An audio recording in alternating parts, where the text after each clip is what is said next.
Welcome. It's your boy Mike, and this is the Raptors Weekly.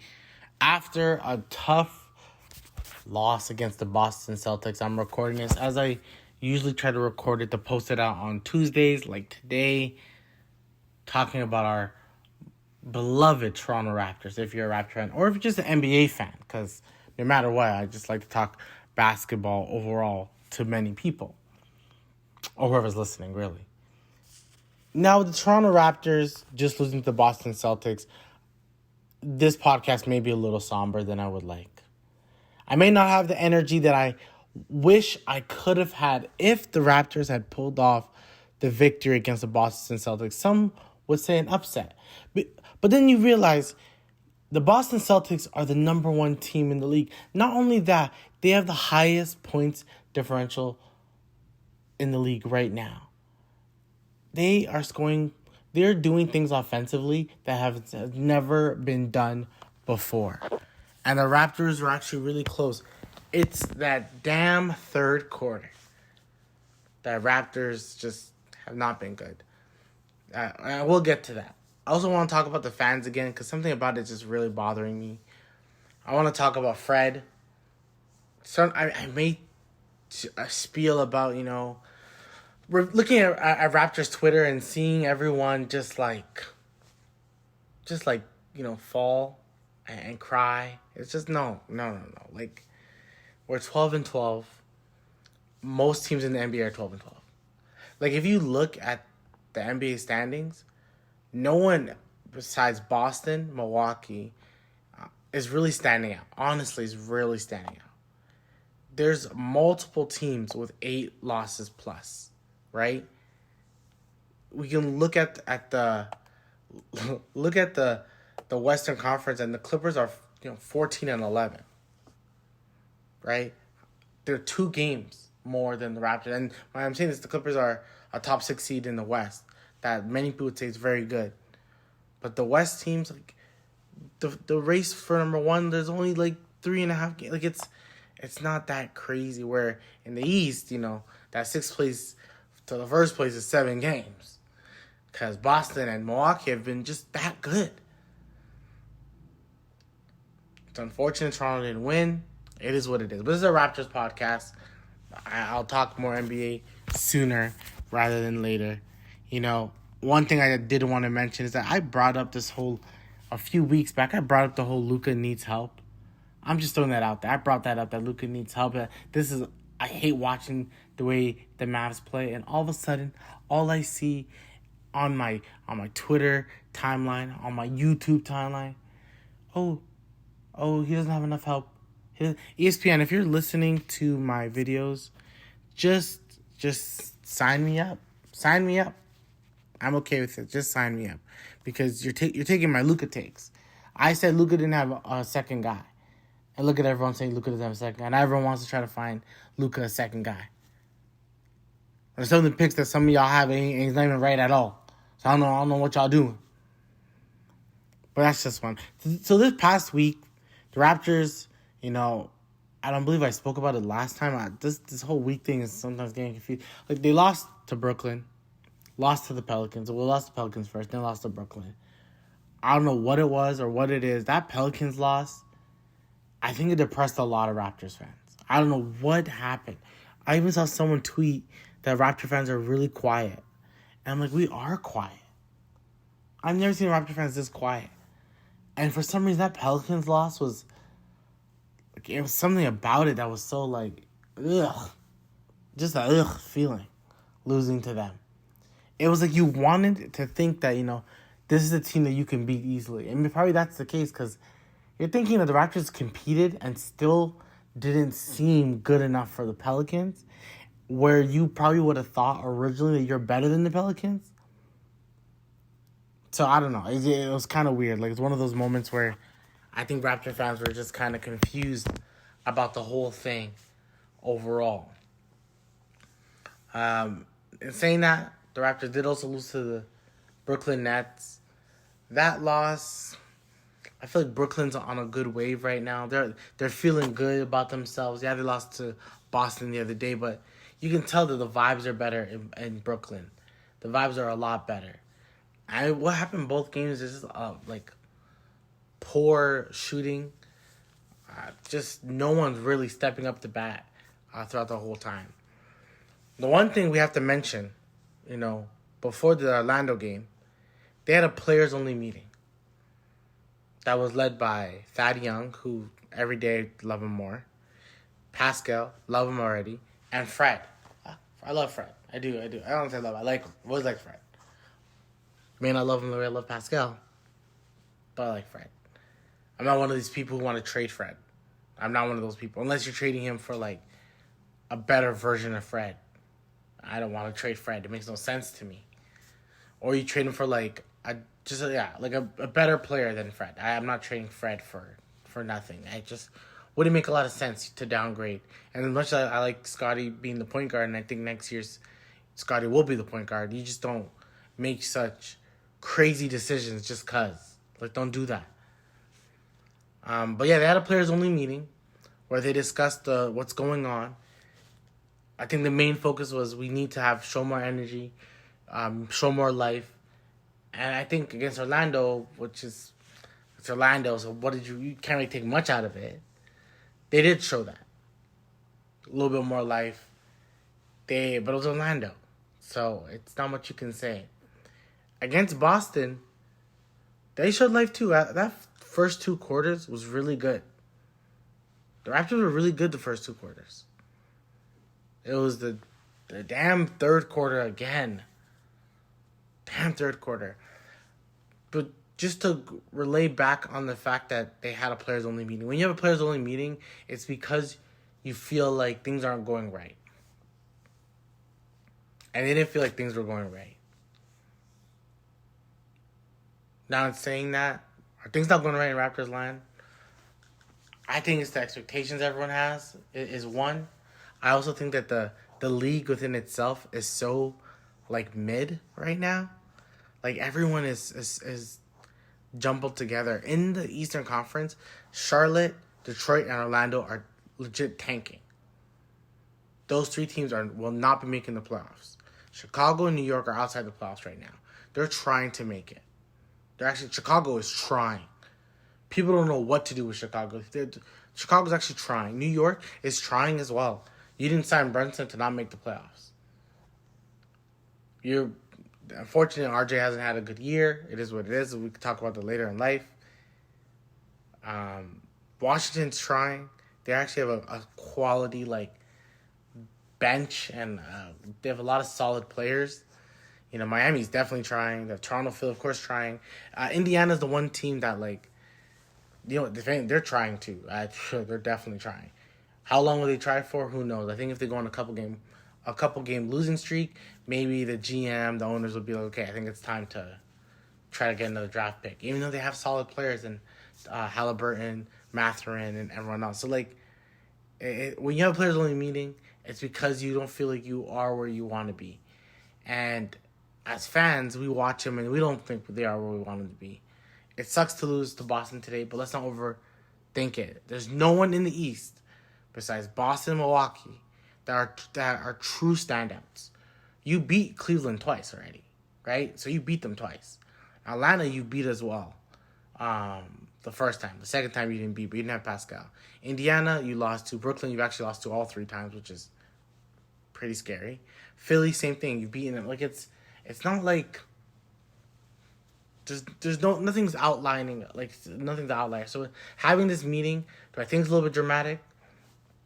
I think it could be. I think it's good because you want to avoid having the actual, players only meeting where you're calling each other out, you're pissed off, you're mad, and you're like, Pascal needs to do this, and Scotty has no energy, and Fred's not hitting a basket, and OG needs more time. Like, you're not doing that stuff. This is like, hey guys, let's get back on track. I think we're just a little bit getting a little lost in the sauce. Let's just re-up. We know we're better than this, and I think that's what I like hearing. I just finished watching Pascal's press conference after the game against the Celtics, and the one thing he kept, like, reiterating is that, like, he trusts his teammates, that he knows they're good, he knows they're going to go on a run. I agree that I think it's clear that they will go on a run. Toronto is a good team, right?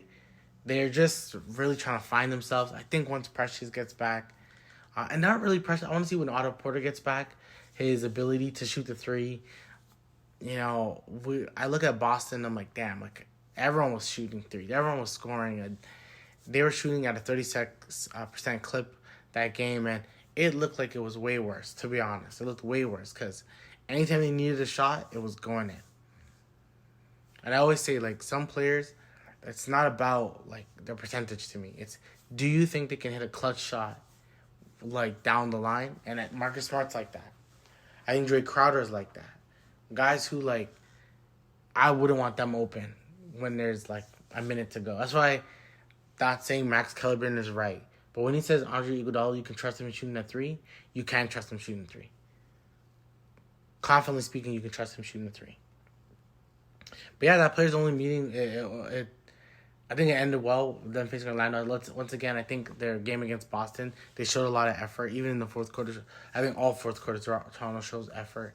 It's that third quarter, So we can get into that third quarter right now. Like, the third quarter for the Raptors has been pretty horrible. Pretty horrible. And I don't know what it is. I don't know what it is. Even I'm trying to eye test it and go what am I seeing? I think what they need to do in the third quarter, especially when they're going through a slump, they give it to just give it to Pascal. Give it to Pascal. Let Pascal create. Could you give it to Pascal to create, then at least, he'll catch some guys to shoot the three or things like that. And if we see things are kind of if the other team's on a 5-6-0 run, call timeout immediately. Let's not let them fight it. Forget that stuff. Call timeout immediately, and then who you bring? You bring Gary Trent. And I'm going to talk about Gary Trent, but you bring Gary Trent to make things better. So these third quarter woes are just bad. But, it's funny. There's always things with Nick Nurse teams and sometimes Dwayne Casey's teams. Well, sometimes it'll be the first quarter is pretty bad. I think one year, the third quarter was the bad year for Dwayne Casey's team. Every time, they never started off well. Ever. I don't know what it was. I don't know what they're drinking. I don't know what they're saying in the halftime. But it's not great. It's not great at all. So, I don't know. The Raptors just have to work on that third quarter. It's just not good performances, forcing shots, lack of ball movement, lack of movement in defensively. It's just not great. It's not great. I think I'm, not happy about the third quarter, especially when you get to the playoffs. Teams will exploit you in the third quarter. People have momentum in the third quarter. If they're home especially, they'll have a lot of momentum. This team stopped working hard. This team stopped, being a menace defensively.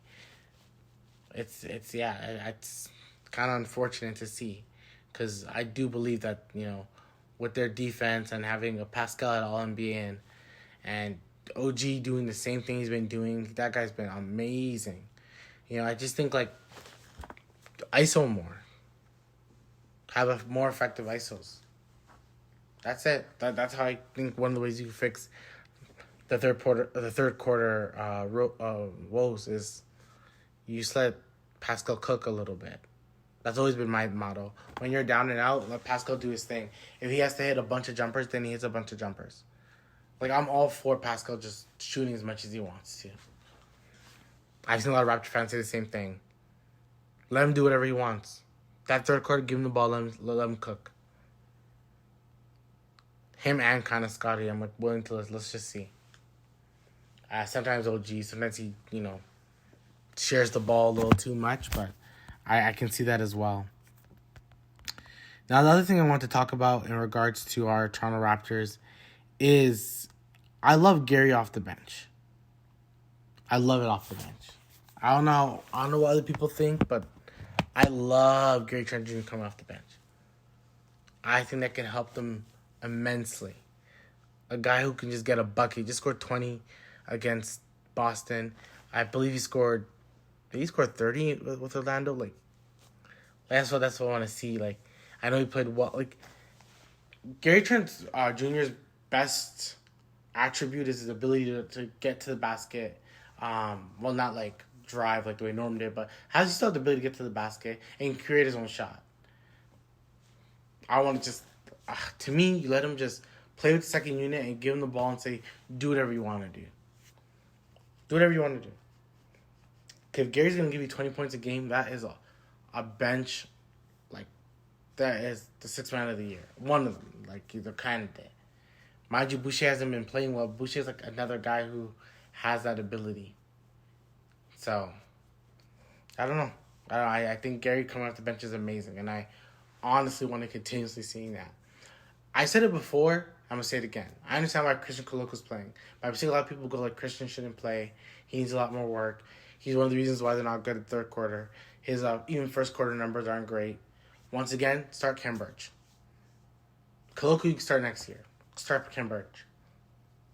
Birch, Siakam, OG, Scotty, and Fred. That's how I see it.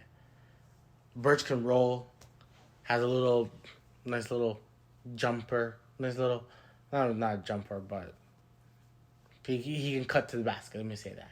And he cuts to the basket because people are paying so much attention on Fred or Pascal or OG. It's because he just has the ability to finish. And that's what we need, a little bit more finishing. So that's what I would like to see from Birch and what I want to see from Raptors. I also see some like Nick Nurse hate. I don't know where the Nick Nurse hate is coming from. Some people really feel like they can do a better job than the coach of the NBA team. They couldn't do one piece of work of that. It's such a hard job, and those guys should be like, those guys should be praised. Not a long podcast. The last thing I want to talk about is the Raptor fans. Where are they? I can't blame them for third quarters. Because at the end of the day, it is the guys who are playing the court, who play. It would be nice to hear who's yelling defense. I don't hear that anymore. Where is that like? I think it's the second level guy. Like, where's everyone? You see in like a TSN or Sportsnet broadcast, them panning over the game and whatever, and you see no one there. And those are some of the most expensive seats, and like, damn, like, everyone's saying that they ticketed, they overpriced them, so no one, like, middle class can come in. Probably middle class, if you save money, you can go, but I don't know, man. I'm not a fan of the lack of fans in the stands. Come playoff time, it's way too early to talk about playoffs. I understand that. But come playoff time, you would want to see them ready in the third quarter. That 2019, run facing Milwaukee, the fans were crazy. Facing everyone, really. They went kind of crazy. The Warriors, they went super crazy. Supernova crazy. So, that's why I feel like we're missing something with the fans. The fans were our sixth man sometimes, and we don't see it. Voted best fans in the league. I haven't seen it. I'm from Toronto, and I still don't see it.